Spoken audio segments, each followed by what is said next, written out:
Hi, everyone, and welcome to AU4H Radio's Real Talk with myself, Lee Roberts, Laurie Ann Smith, and Donna Shear. And we're glad you joined us tonight.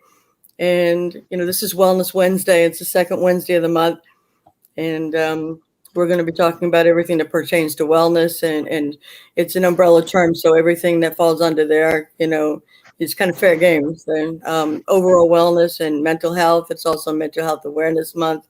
So, I wanted to talk about, first of all, sobriety and the wellness journey. And those of you who are walking that path, whether it's whether you're going to 12-step meetings or you're going to circle meetings, which is the Red Road to Wellbriety. And those are very, very important to your healing, to your continued sobriety. And, I was reading through Twitter a little earlier and catching people who are, 3 days sober, who are 30 days sober, celebrating a year, whether you're a newcomer or an old timer, celebrate Awesome. every little success, celebrate every 24 hours that you are sober, because that's very Right. important. That first year especially is tough. It is really tough. For me, I think it was more than the first year.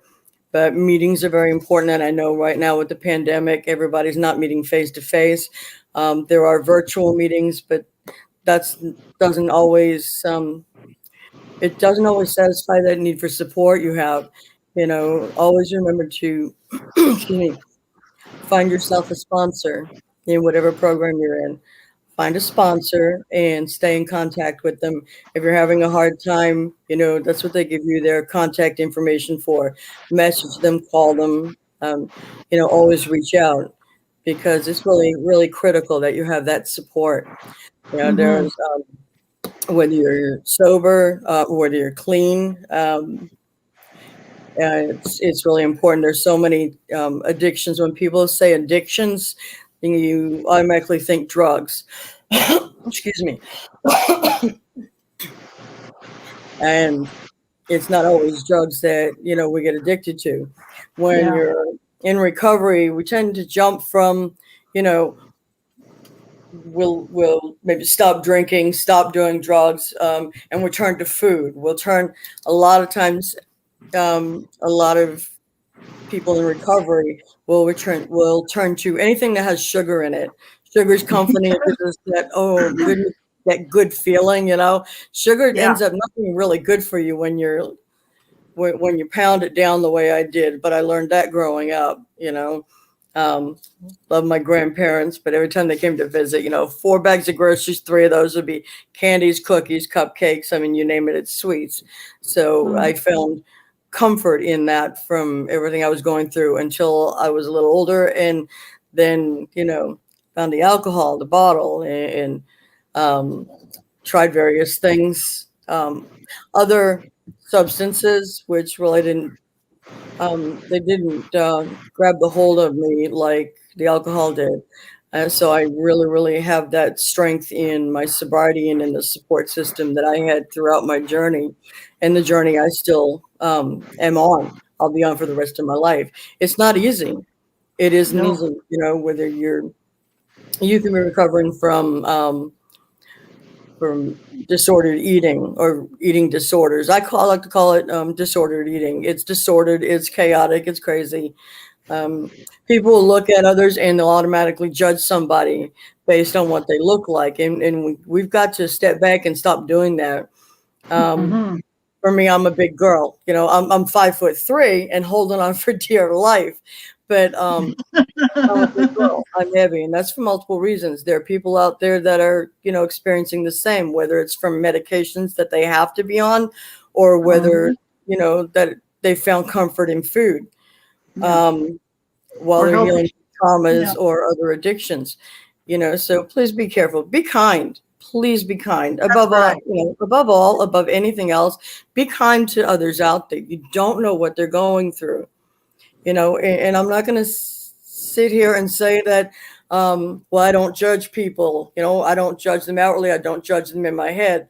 But I'd be lying if I said that, because sometimes I do. And sometimes I'm Yes, guilty of that too. and I catch We all myself and, I ask forgiveness for it, for the thinking in my head. Because I've come through a lot too. And I know there's so many of you out there that have come through, various journeys, the paths that you're on, recovery from addiction. And the addiction there are a lot of people that are, getting addicted. And I'm going to say they're getting addicted to watching some really bad things online. I don't want to get into details on stuff because that's, it's really not necessary, but the food, the love, the sex, those are all addictions, and we're looking for something that we're not going to get, or we're trying to replace one addiction with another, and then we end up with another problem. So if you're struggling out there, if you're struggling, if you're having a really hard time, if you've not found meetings yet, if you haven't really come to the understanding with yourself and admitted to yourself first that you have a problem, know that there is help out there.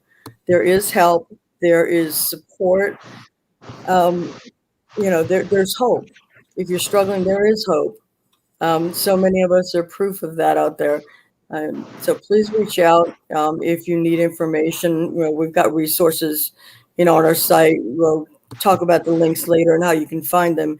But recovery is a beautiful thing. Recovery is an amazing thing. My worst day sober is so much greater, so much more wonderful than my best day drunk or drinking. And I know that's, living the sober life is truly awesome. It can be done. You can do it. You matter. Work it because you're worth it. And take it one day at a time. Take it a moment at a time. Mm-hmm. But remember that there are people out there that are there for you. So reach out. There's a hand out there reaching out for you, whether it be physically talking with somebody, or pick up the phone. You can text. I know texting isn't as great as needing to meet in person, and hopefully this pandemic will slow down to the point where we can all start meeting in person again, because a lot of people really need that for recovery, for their wellness. And May being Mental Health Awareness Month, it all ties together, mental health struggles too. We're craving the affection, we're craving the hugs that we get from each other in support groups and meetings and friendships. We really need that. It's important. So, when you're in addiction, yeah. And when you're in addiction, when you're in recovery, it's like, we're out there seeking, what we need everywhere else. And there are things that we're not going to get. It's hard to let go of the dream. It's hard to let go of the dreams that you had hopes for, that you had aspirations for, and looking for the love in families. Some of us come from families that we didn't get that from one or the other or both of our parents, and that makes it really hard. But there is a lot of help out there and a lot of support.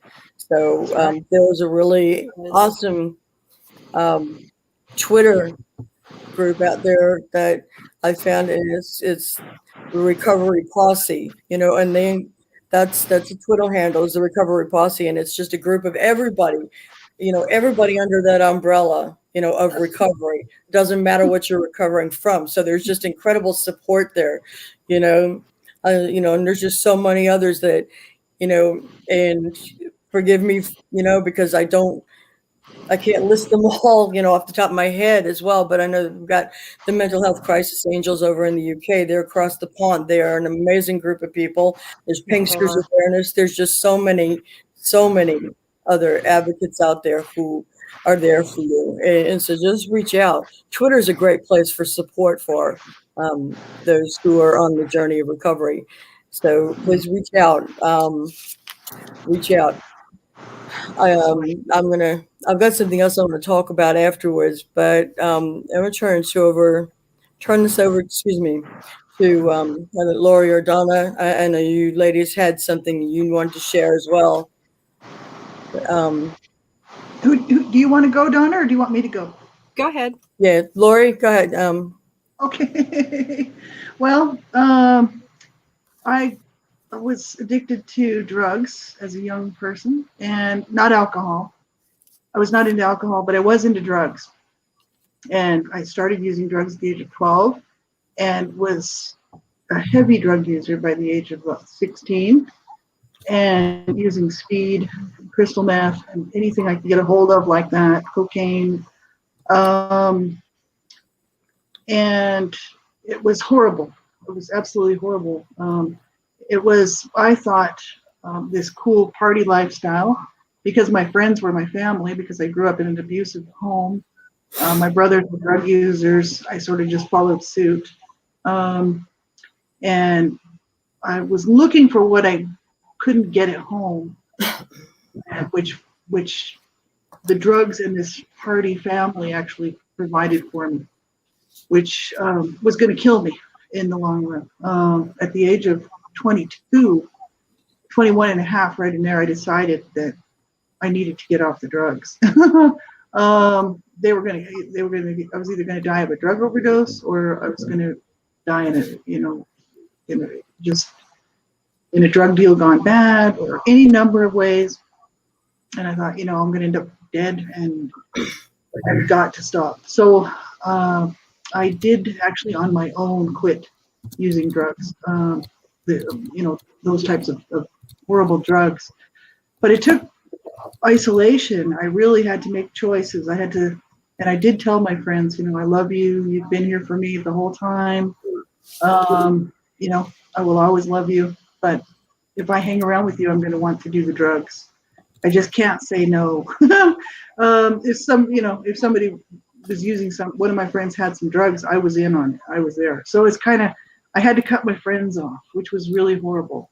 And I was devastated, but I had to stay alive.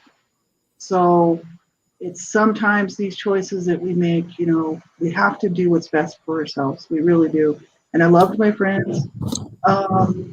It took me a year of separation from the drugs to be okay with not using the drugs, because all that year I was still looking around the stuff that I had, looking for drugs in my drawers, in my purses, my coat pockets. I was like just still looking for drugs. Many months into it, but I did get off the drugs, and I'm really thankful I never went back to those heavy drugs, and I'm really grateful. And I don't think I'd be here today if I hadn't done that. So I'm really thankful to be here. And some of my friends ended up dead because of the drugs. The friends that I had to leave behind. One of them was killed and murdered in a drug deal gone bad in his driveway. And another one, actually, he wasn't killed, but he had to do time in San Quentin for killing a pizza delivery guy to get the money for drugs. A lot of my friends had horrible stuff happen to them because they continued on in this lifestyle. I'm so glad that I got out of it. I felt so bad for my friends. A lot of my friends, I've talked about it in my books, A Life of Death, Redemption, La Vida Jubies, and, talking a little bit about what happened to some of my friends. But some terrible things happened to them, and I love them dearly. They were my family during those, that period of time in my life. So these choices that we make, they are really important. Absolutely. As an adult now, I'm glad to be a non-drug user. I still have addictions. That's my problem. I'm still working with addictions, but it's not illegal drugs. I have a nicotine addiction that I'm trying to cut. And I have been working seriously on it now for a couple of years. And eventually, I know I'll get it eventually, because I really do want to quit. And other than that, food's always been a comfort for me. I have always sort of been a little bit heavy, except for when I was on the drugs, and I was really, really thin because all I was doing was drugs. But now, you start. Then I wanted to be healthier, so the weight size sort of comes on. I physically can't do a whole lot because I'm physically sort of handicapped. So walking, exercise is hard for me. So I have to watch what I'm eating. I find comfort in food. So addictions are a real problem. And it's not just drugs. Many times people are addicted to gambling or, there's all sorts of things that, that people can become addicted to. And so it's just good to know there is support out there. And we can make healthier choices. And that's what I was talking with Lee and Donna here earlier, was that, it's making these healthier choices for ourselves. And, just like paying attention to what I need to do for myself so that I can have a good life, And so the damage is there, the damage is done that I've done, and also that the abuse caused because I was abused as a child, and also some car wrecks and stuff. I had some horrible car accidents, and I was in some friends' car wrecks and mine. So I was in quite a few car accidents. That didn't help. And so, later on in life now, as an older, 55-year-old woman, my body is telling me, hey, you need to start paying attention to what you're doing. We need some healthier food. We need more rest, and I've started to realize, I need to listen to my body. And I know that absolutely. We were talking about that earlier because it's just so important to listen to what your body's telling you. If you're tired, there's a reason for it. If you're feeling not well, there's a reason for it. So it's getting in touch with ourselves, getting in touch with our body, and and making these healthier choices. Sometimes we can't afford to go out and buy the expensive fruits and vegetables or the expensive vitamins, things like this that we might need. Because I'm always on a budget. Because I'm always broke. Everybody that follows my stuff knows me. I'm always broke. So the issue is I got to do things on a budget. So, but that's okay because I'm learning how to slowly kind of, do what I can with what I have. So it's kind of like make the better choices. So instead of buying the bag of cookies, I'm buying some vegetables. And, these things people would think, well, that's easy to do, but it's not if you've never done that. If it doesn't come natural to a person, it's not as easy as you think. It's the same with getting rest. It can be hard. It can be really hard. If you're not used to it. That's right. And it's kind of like same idea of self-care and getting rest and things like this. Sometimes people are just so busy because they just so want to do everything. I'm one of those people that just likes to stay up as many hours as I possibly can so I can cram as much stuff into my day as I can. And so a lot of times I have to say, no, I have to go to bed now. I cannot stay up half the night doing this. My body needs rest. And it's like I'm starting to be better to myself. And I just think that's really important. It's really important. Yeah, absolutely. These little things that, they add up to be good things, like these little tiny things we do for ourselves, getting more rest, drinking more water, eating more fruits and vegetables, maybe, whatever, cut out some of the sugar, cut out some of the carbs or the fat or whatever. It's just making these little choices, and it is helping. It's taking me a long time to get this stuff going, but overall, I think it's good. I'm probably. It's hard though. It's really hard because after my accident 4 years ago, I was always a really healthy person, always worked out, walked, always on the go, always busy. I mean, it's very active. And then after my accident 4 years ago, it kind of laid me out flat. And then I actually went through that, I stopped eating so healthy. I started snacking. I went from 135 pounds to 155 pounds. And it was just because I was eating anything I could get my hands on, and it wasn't healthy. And I dealt with that for several years, and the backstory. And it's just recently that I'm actually getting out and kind of taking my life back. I'm eating more healthier. I'm exercising again. And I'm getting back on a routine. But one of the biggest things for me is I have to learn to stop and I have to listen to my body because I'm one of those people that I keep going and I feel like everything has to be done today. There's no time for tomorrow. Yeah. I hear you. You know, so and I do, and I know today it was just one of those days. It was like I was exhausted and I did absolutely nothing, and it really feels good to sit down and relax and take a day off, you know, and focus on yourself and do things that make you feel good. And, you know, Yeah. people laugh when you say that, but I took a bubble bath and I love my bath bombs and my bubbles and my scent, you know, scented candles. And I did my nails and toes and I kicked back and watched Netflix all day. So I really just had like a me day and it felt good. It really felt good. Mm-hmm. Yeah, absolutely. Because if we don't take the time to do that, the days just glom in together. You know what I mean? And it's Yeah. like, so what, 2, 3, 4 weeks later, even a month or two later, you know, we haven't been resting. We haven't been taking a me day. And we tend to get worn out. And Self-care is important. And yeah, taking those me days, I know that's not easy. That's not easy for a lot of us. Yeah, that was my mascot here in the back. He wants up, but he's on the other side of the table. So, yeah, so taking those me days, that you time, that's really important. And it's for those who are used, like you, Donna, that you're used to, like, just go, and then that accident, and kind of like now you're getting back into things.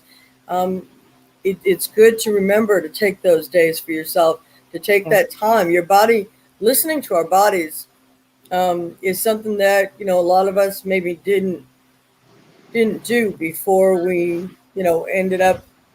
Um, well, for me, it's, come through the healing journey and get to a point. It's like I listened to the body, but then I ignored it, and we just kind of like, but I do listening, that.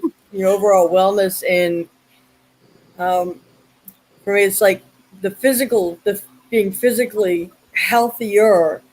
Because it's like, okay, it's not about denying myself anything. I go with the 80-20 rule, which is something I learned when I was taking courses with IIN, before I ended up getting sick again.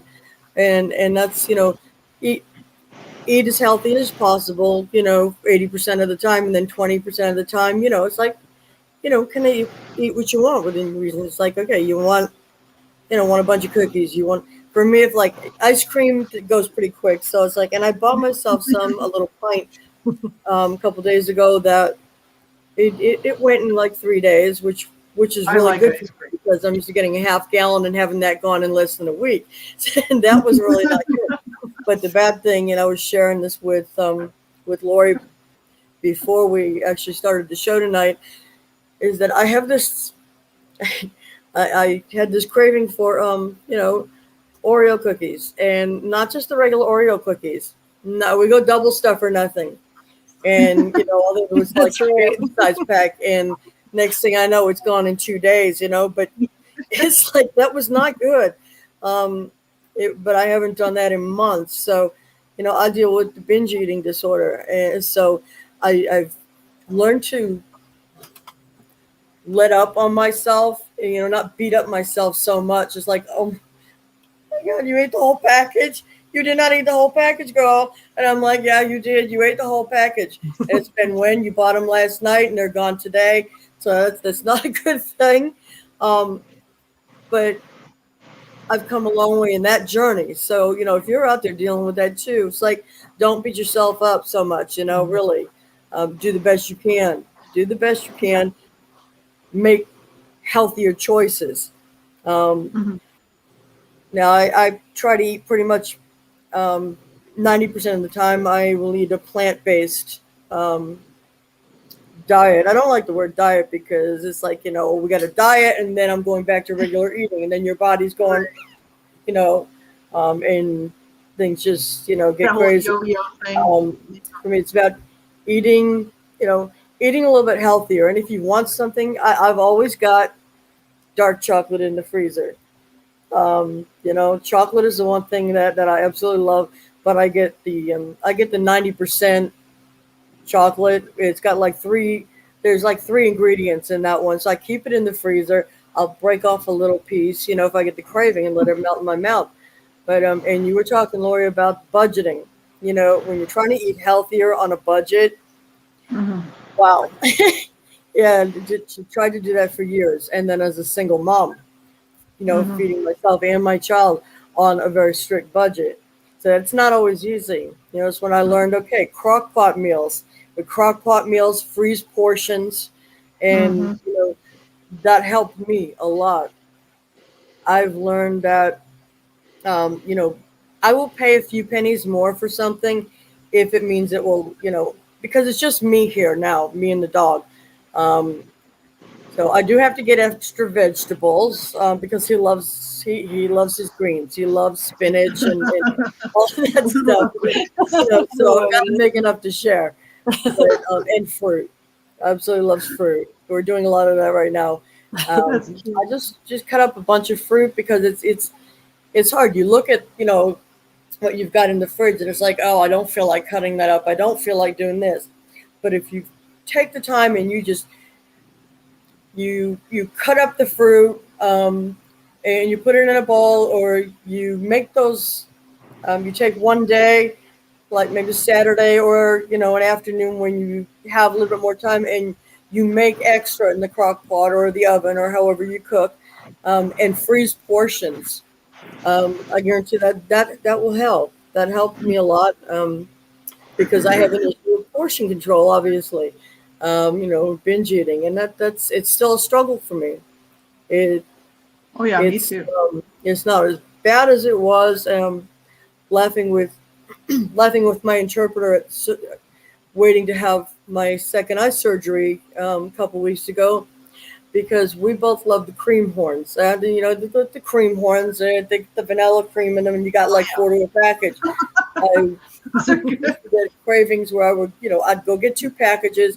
I'd end up, by the time I got home, 1 package would be gone. Yeah, 1 package would be gone. You got the they're so telltale, good. flaky crumbs on your, on your shirt and all over your lap, and it's like, but so doing a lot better of that. But if you crave something, don't deny yourself, because if you do, you will often find yourself, sitting there with with an overflowing plate, a bowl, or whatever, and just stuffing your face. Um, Personal experience there, but yeah, it's really hard. And listening to your body when it needs sleep, like Laura, you were both saying, it's like your body needs sleep, it needs rest, it needs me time. Mhm. That's something I didn't think about really. That my physical body, my eyes are healing very well. I've had That's 2 eye surgeries, for cataract surgeries. They do one and the other um, in the last 2.5 months. The laser, the laser procedures I had before were just to help drain the fluid because I have ocular hypertension. Um, so, but my body is absolutely exhausted. Mhm. I start each day with a seriously low spoon supply. Mhm. And if you're out there listening to us and you don't know what I'm talking about with spoons, spoons equal energy. Look up The Spoon Theory by Christine Miserando. Um, the Spoon Theory. It's I start with right now, and it's like I wake up and you know using the CPAP because I have sleep apnea, so that helps. But I wake up and I'm like, why am I so exhausted? I'm ready to fall asleep. I and it's not because of the sleep apnea. It's because my body. I've realized today, talking with my besties here. It's like that my body is still trying to recover itself. The eyes are doing great. The body, if I could sleep for a full week, I think I'd be, doing really well. Um, but I feel so drug out, which is, Yeah. my lids are drooping, and that's part of the surgery. It's like it's expected. It happens with, cataract surgery.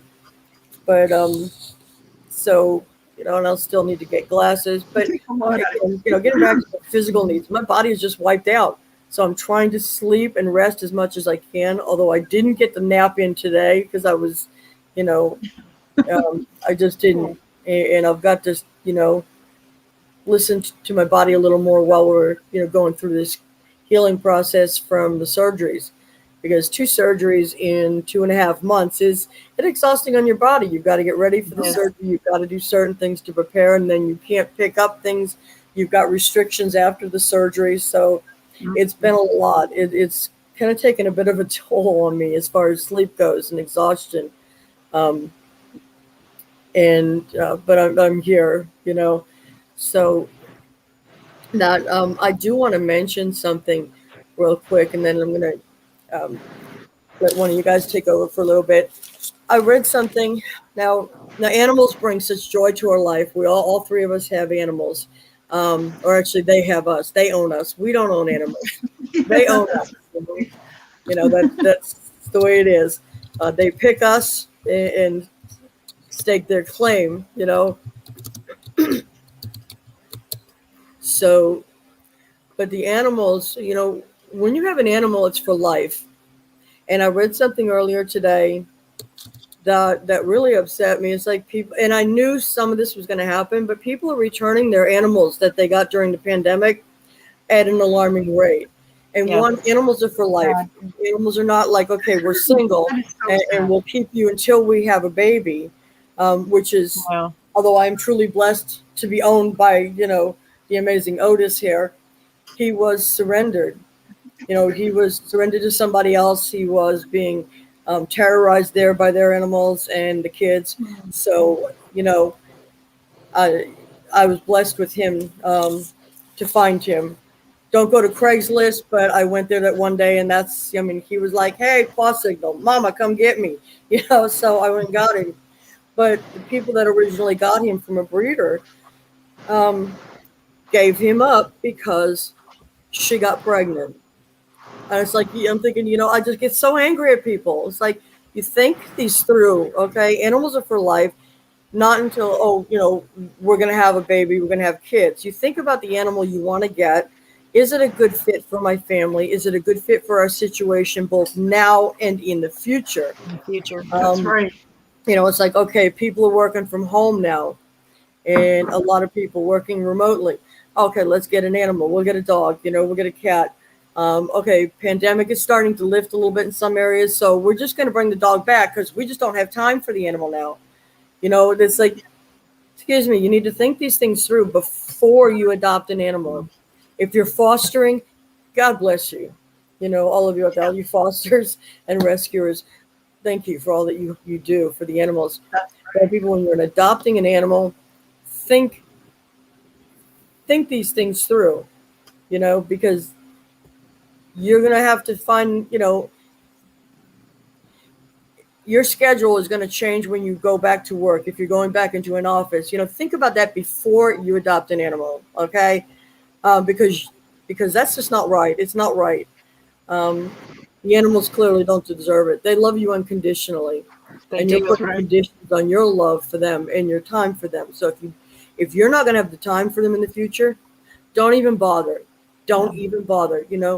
What you can do if you feel the need to help is donate, to the local shelter. Donate some time, supplies, whatever they need. They're looking for blankets and all that other stuff. But really, animals bring joy to our life. They help us heal, and they love us unconditionally. So, that really got me. And because they are part of wellness and reducing, or they can reduce blood pressure. They can reduce your anxiety. They can bring us an overall feeling of absolutely positive well-being. And, just, again, think those things through before you adopt an animal, really, because it's not right that they're getting returned. And animals for life. Anyway, so I needed to share that because I read that not long before the show started, and it just upset me that much that I just had to share. So, okay, Laurie, did you have something you wanted to add in or to share? Yeah. Well, yeah, I agree with you, and I think it's just people need to think these things through before making these types of decisions. It's the same with starting a family and having children. People just, they just think, oh, I'm pregnant, look at me, and without a thought of how they're going to look after this child, how they're going to be able to afford to look after this child, how they're going to cope, with looking after this child. It's the same with animals, same with children. People just need to stop and think before they do these things. I know so many times, things just happen. You know what I mean? And it's kind of like, well, then you have to face the music, because animals require care. They require, pets. Our pets, these animals, like my cat, she requires love. She requires attention, not 24/7. I mean, she's a cat. She needs food. She needs care. All the things that a living creature needs.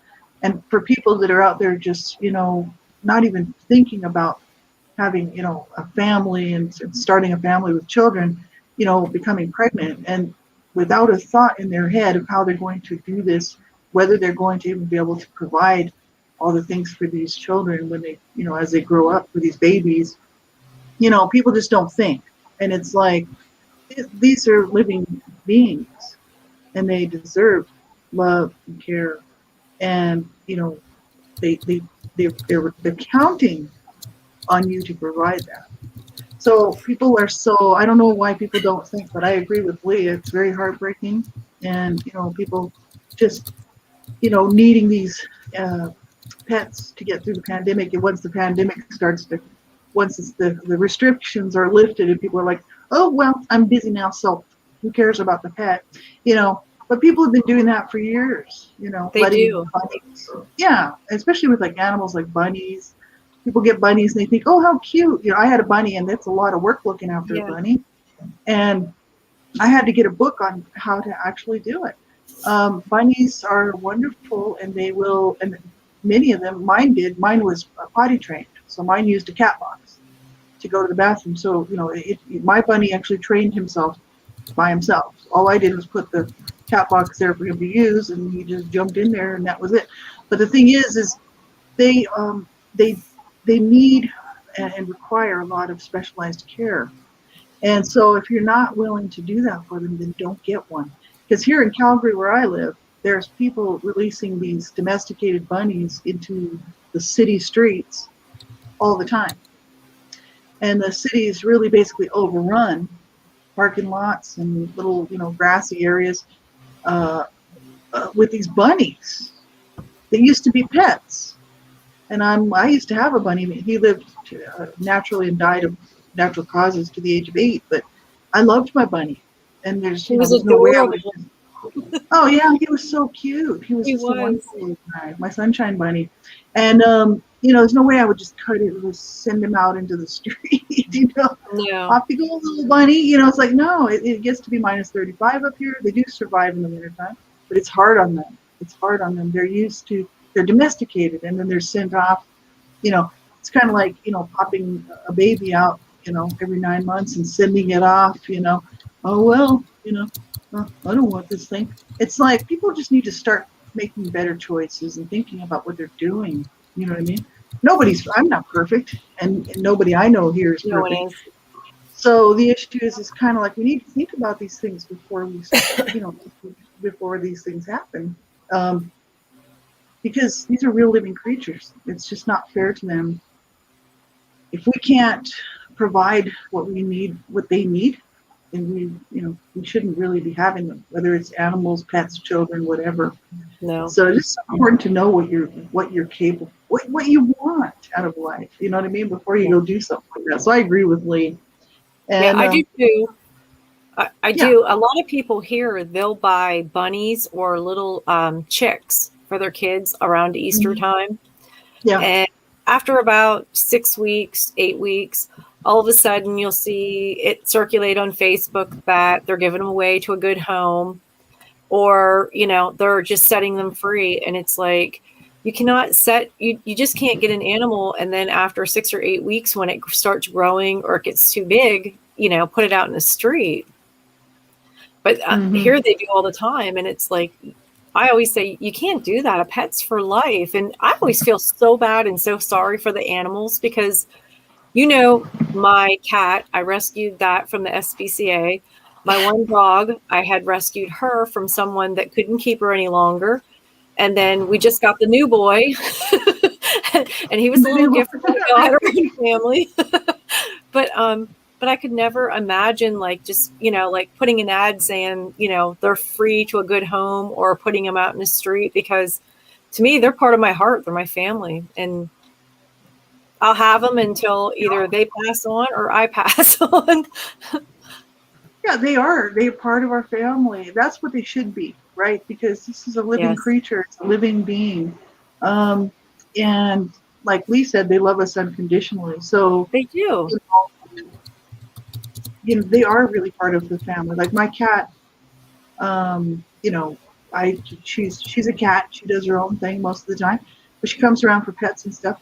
But it's a great, I call it a blessing. Some people, whatever you want to call it.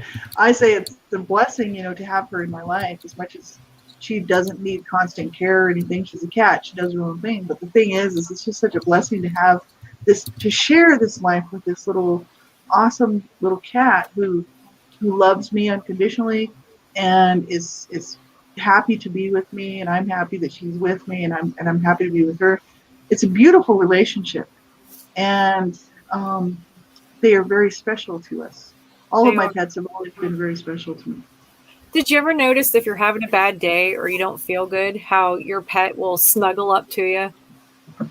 Yeah. If I don't feel good and I'm laying in the recliner watching TV, my cat will come over, lay on my lap. The dogs will rest at my feet. Like they won't leave my side. Like they're right there, like they're worried about you and they support you. And it's like, if people only love like pets love, what a great world we live in. That's true. This is just the issue, right? It's that simplicity, that very simple love, right? Yes. They know when we're hurting, like our Oh, pets. what a world that would be if people loved like animals do, Yes. And cats are really independent for the most part. And it's like, but when they want to be petted, they want to be petted. When they want love, they're going to come head behind you, and they'll get all up in your face, Living where I'm living for about 5 years now, 5.5 years. I'm not able. This is the first time I've been without a cat, and that's really not easy for me because I'm a cat person and obviously a Chihuahua person. Actually, animals. We brought all kinds of animals in the house growing up. Box turtles and whatever from out in the backyard, little bunnies that were a cat attack, and we had anything and everything pretty much in the house growing up. But for me, it's funny because I'm told by the housing authority here, it's like I'm not old enough to have a cat. Like, that's silly. I'm not old enough. So you've got to be 65 or older in order to have a cat here, which is really difficult for. But Otis and I are funny. He breaks out in the goofiest grins I have ever seen. Out of all three of the Chihuahuas that have owned me. He does. I'll just turn around and I'll look over on the couch, or I'll walk back in from stepping outside, and he'll be sitting there going. Like, he does. He's a character. It's like I completely lose it. But so it's just having an animal is an amazing thing, but it's a lot of responsibility. And for those out there who get Chihuahuas, it's like I can't fathom. And the family's getting, you've got little kids and you're getting a Chihuahua. Oh, well, they'll grow up together. Like, for the most part, Chihuahuas do not do well with small children. No. But, again, they're not thinking. And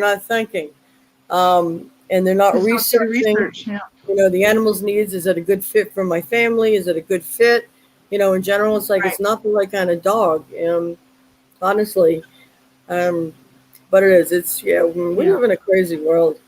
That's for sure. Crazy world. But animals make it so much better, both domestic and I love watching the wildlife outside, I kind of miss the wooded area where I was at before. I do have woods out in the back, but there's not much wildlife. I had a coyote once, not a coyote. Yes, I did. It was a coyote once. it was a fox. A fox came, in the middle of the night underneath my bedroom window, and it was just going by, and it was like the only one I've ever seen around here, and it was just really, really cool. That's wild. Yeah. But and there were deer. I've seen deer, but not here.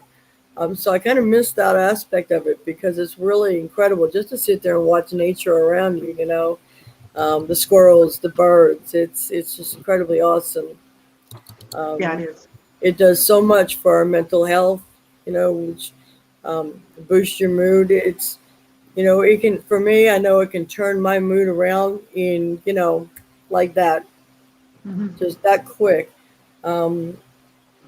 So but it is. They're really incredible. If I would ever win the lottery, of course, I have to play the lottery to try and win it.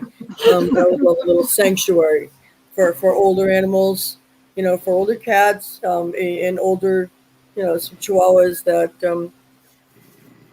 tend to spend, a lot of time in the shelters because everybody wants the babies, the little ones, and they're all adorable until they grow up, and that's when people start bringing them back too. And it's like, oh, they're too big. I can't deal with this, And another thing is like, I know you want to get, people want to get something special for their kids, for Christmas, and like Laurie, you talked about, or you both talked about Easter and the chicks and the bunnies. It's the same thing with buying your kid. Or we're going to give him a dog. We'll give him a puppy at Christmas, and then you get upset later because you or your spouse, are the ones taking care of it because the child doesn't understand that much of responsibility. Kids are kids, No. And it's great to teach them responsibility, but also know that you're the one that's going to be taking care of the animal most of the time until the child gets old enough. A lot of times animals get returned because of that. It's like, oh, I'm the only one taking care of the animal, blah, blah, blah. And that's it. We're getting rid of the dog, and take him back. And it's just like, I lived in a trailer that was near the end of a road. We're dead end. And there were so many animals that would get dropped off there, in the middle of the night. It just made me so mad, so mad. That's If horrible. you can't take care of an animal, at least have the decency to one, not put the puppies in a bag and throw them in the river, or the cats. Give them up, surrender them. If that's where you're at, don't throw them away like garbage, because they're not garbage. They're sentient beings. They're sentient life forms. They feel. That's right. They love. They hurt. So just don't do that. That's right. Yeah. I see too much of that. I read too much of that, and it's devastating. It's devastating. The animals don't deserve that. And people like that, in my personal opinion, they don't even deserve a plant or a pet rock. No. They don't. Pretty sad. It is. So that is. We get a lot of that here. Yeah. Living in a very rural area, we do. We get a lot of people that'll drop pets off, or animals, or especially cats. I mean, you can walk outside at any time and there's a stray cat. And it's just because people get to the point they don't want them and they drop them off. Mm-hmm. I can't turn any animal away. I'm always the one out there feeding it. I just trying to help, But I know what she's talking about when she said about people like throwing puppies in the river. We actually had many, many years ago, we had someone here that did that. And there was actually a group of men, and they rescued the puppies.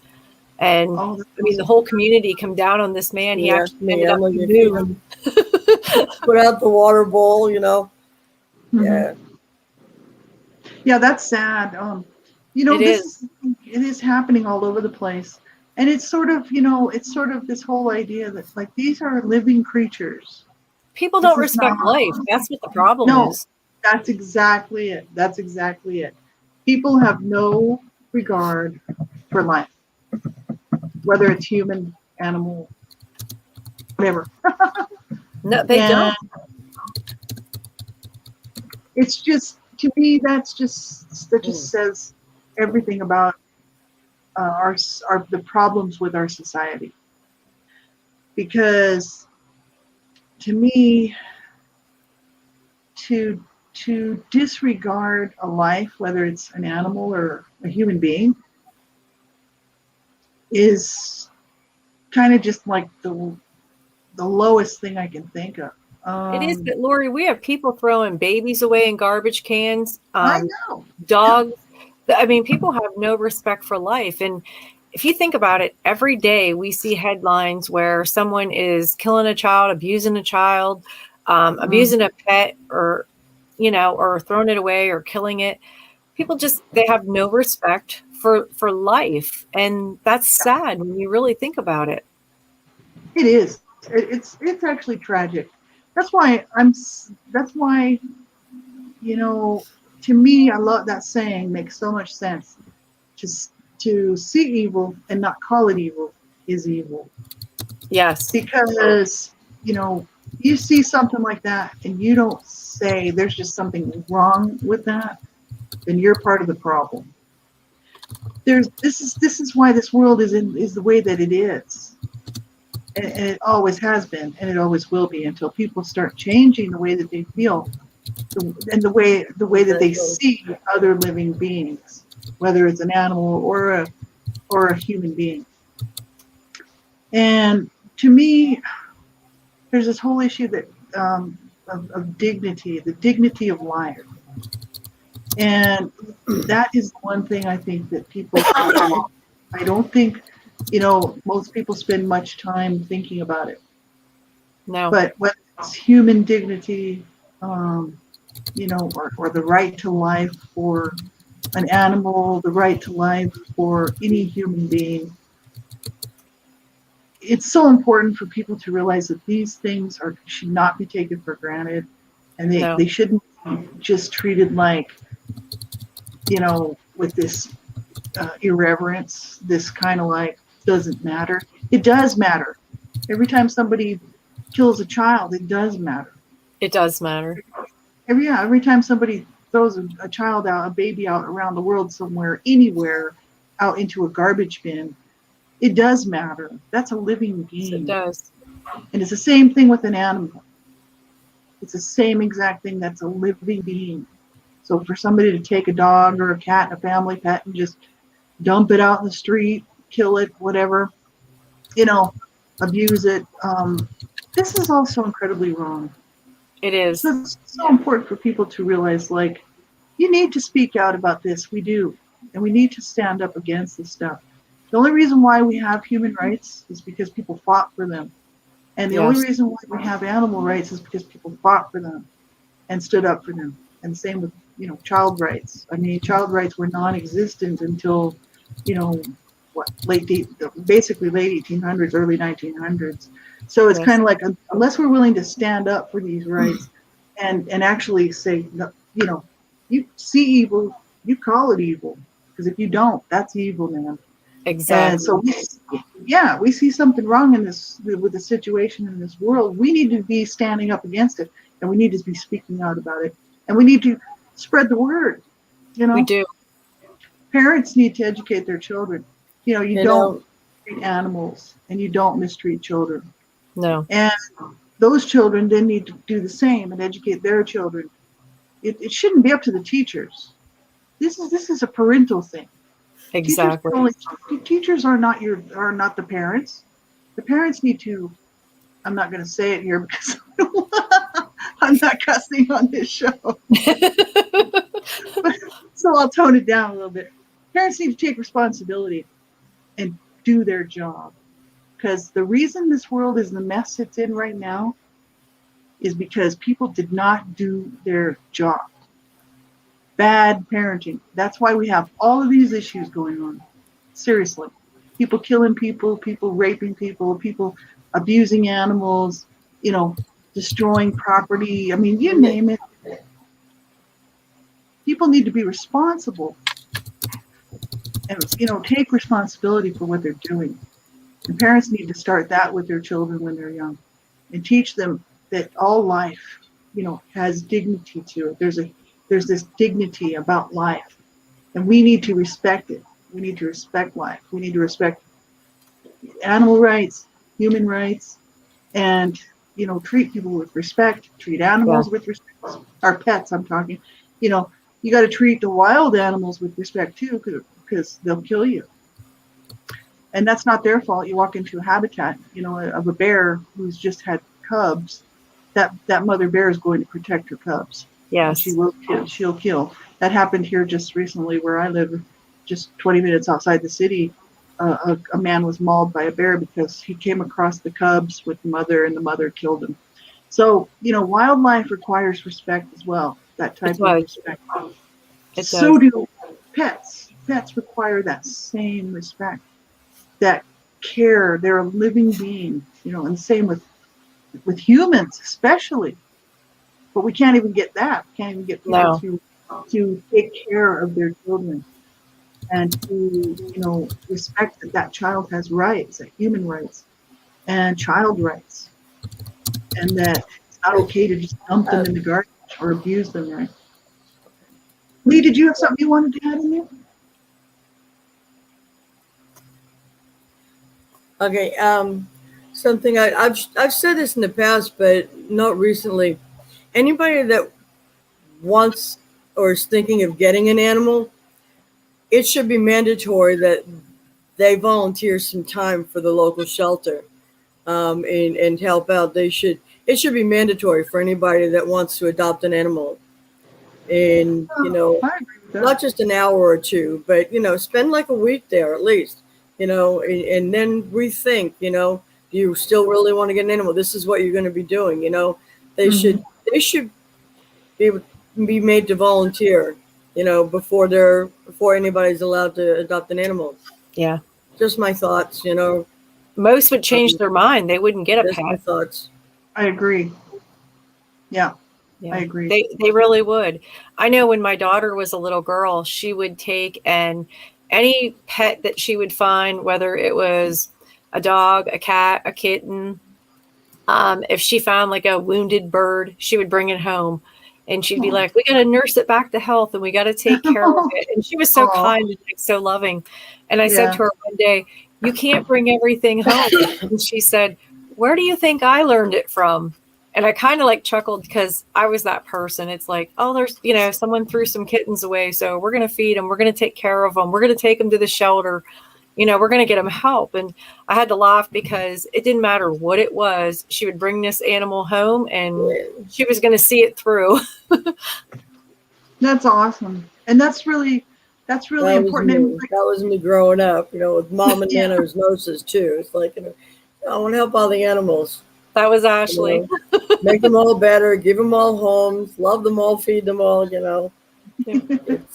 That's right. Well, that's the way it should be, right? But there are people out there that just don't have compassion. They don't have compassion and empathy. They don't.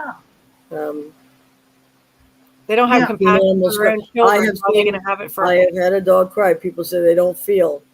I beg to differ. They do. They do. And scientists know that I've seen one of my animals cry, literally, when a friend's dog who we happen to be friends with, you know, had to be put to sleep because of uncontrollable seizures with meds, with everything. There was nothing they could do. And, you know, and Max just started crying. He was in the car with me. You know, my friend took the dog and went inside the facility, and he was crying. He was crying. I mean, tears were literally coming out from his eyes. Mm-hmm. I don't care what people want to tell me. You can tell me till you're blue in the face, but animals don't have feelings. They don't cry. I call, you know, no. They feel. They do. They do. Yeah. We're blessed to have them in our lives. It is, like I said, it's a blessing. They are a blessing. And, you know, not everybody's out, you know, hurting animals and stuff. We're just bringing this to light because there's been articles out there recently, you know, talking about the issues that people are just kind of, you know, pandemics, crises, you know, sort of lifting. So people are like, oh, well, don't need this pet anymore and ship it back out. And, you know, it's just kind of sad. It's sort of irresponsible behavior, if you ask me. kind of like, let me just use this thing to get through the pandemic. You could have just got some good books or rented some good movies. You didn't really need to go out and get a pet. If you're that type of person, so fickle and irresponsible. But the thing is like it's better than killing a pet. So hey, if you got to give it back, it's better than killing it or dropping it off in the, on the boonies somewhere. But it's just sad that people don't think through these things, before they do this to living creatures. It's like my cat. I love her. She's 15, and she's getting up there for a cat. And I sit there and I think, that's the last pet I'm going to have, because cats can live 15 to 18 to 20 years. And I have no idea how long I'm going to be around. So that's the last cat that I'll ever have. And, it's been wonderful to have her as a pet. And if I wanted to have, if I thought about it, I could go volunteer at the shelter, at the animal shelter. I could still, have time with the cats and dogs and help them out and help the shelters out. I don't need to get another cat just, to fulfill that some sort of need. Because, I'm only going to live so many more years. Who knows how long? And whether I'll be able to look after her or not. That's the issue. Or another pet. That's a good idea for people. That's a very good idea. People could volunteer their time with the animals if they really didn't feel comfortable adopting. Yeah, that's right. Because those shelters need help. And they're always volunteers. Even they 2 hours a week or 2 hours a month. I mean, they're just crying for anybody to come and help out for a few hours. And it's you can do something like that rather than just getting a pet and then not being able to look after it. And there's lots of things that people can do, or foster. I know people who foster dogs. A lot of them need dog walkers. Yeah, dog walkers. And other kinds of help, but there are a lot of dog walkers bring them out. So it's volunteering your time. It's really important. Yeah, absolutely. So that's good. It is. My pets are part of my family. And if you could see on the wall behind me, you would actually see when we have family pictures done, they're in the pictures because they are family. Yeah, that's very true. In your case, they really are. And in Lee's too. And that's right. And they're part of my life. Like my cat's part of my life. We call it family photos, and we actually tell the photographer we have pets, and they chuckle, and they're like, you were one of the very first ones, but now it seems very common. A lot of people do it. Yeah, and that's great. I mean, I think that's wonderful, right? Because they really are truly part of your life, and they are. When they get sick or get injured or pass away, it's just horrible. And if I have to say to the pups here, do you want to go to the baseball game or whatever? They get all excited. They dance around. They know they're going in the car. They know they're going to go watch the boys play ball, and they get so excited. Or one of my favorite things is we'll say, "Were you good today?" And they sit there and like they'll either bark or they'll dance around a little bit, and then you ask them if they want a treat. I mean, my dog, both of them, they will sit, they will shake, they'll bark, they'll dance. So when people say animals are dumb, they're not really dumb. They're very intelligent. Yeah, that's right. The first Chihuahua that owned me, who crossed the Rainbow Bridge in 2007 at 11 and a half years old, that was Max, Sir Maximilian of Avalon. He loved to ride on the motorcycle with me. I had my bike. And his ears would perk up and he'd go crazy when the motorcycle down the street.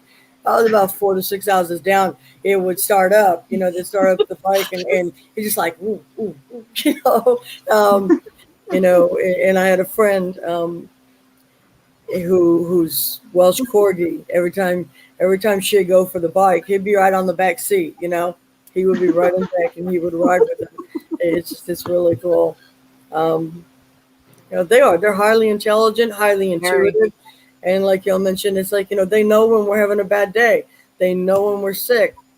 And, they do. A lot of people think dogs are the only, service animals. I had a former neighbor many years ago before I moved up to where I'm at now.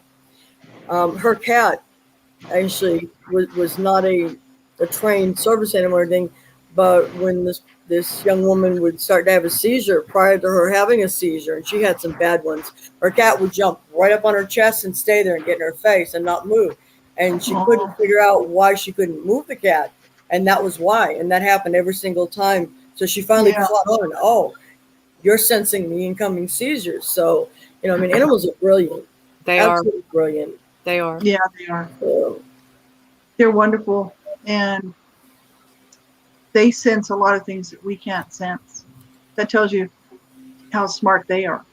You know what I mean? And how that a lot of their sensory stuff is just so much more advanced than ours. So, you know, they know love, and they do know that connection with us that they have. And so, you know, they need that love and that care and that respect, you know, that any living creature does need. And yeah, it's just so important. Just so important. All right. Well, is that a wrap, sissies? That's a wrap. Wrap it up. Like a lasso, that's why I do that. Wrap it up, boys. Wrap it up. A learning process count for down all of us with me being deaf, you know, so. But yeah. Yeah. Well, this was a great show, and I think we touched on some very important topics, and you know, Wellness Wednesday, you know, just it's also connected with the Mental Health Awareness Month, because May is Mental Health Awareness Month. So we sort of touched on a lot of different things, but it was a great show. Very, very good, I think. And I very much enjoy any time with my sisters. That's right. And next Wednesday, we're going to be discussing COVID-19, the pandemic, and the mental health connection. And because COVID-19 really has affected our whole world. And so we're going to talk about that and the mental health connection. And then the following Wednesday, we're planning an actual webinar, a mental health awareness webinar with advocates that we know that are going to come and speak on our webinar. So we'll keep you posted with the details on that. So thank you for joining us. We really appreciate it. And thanks, everyone. And that's it for tonight, I guess. Bye. Good night, everybody. We'll see you next time.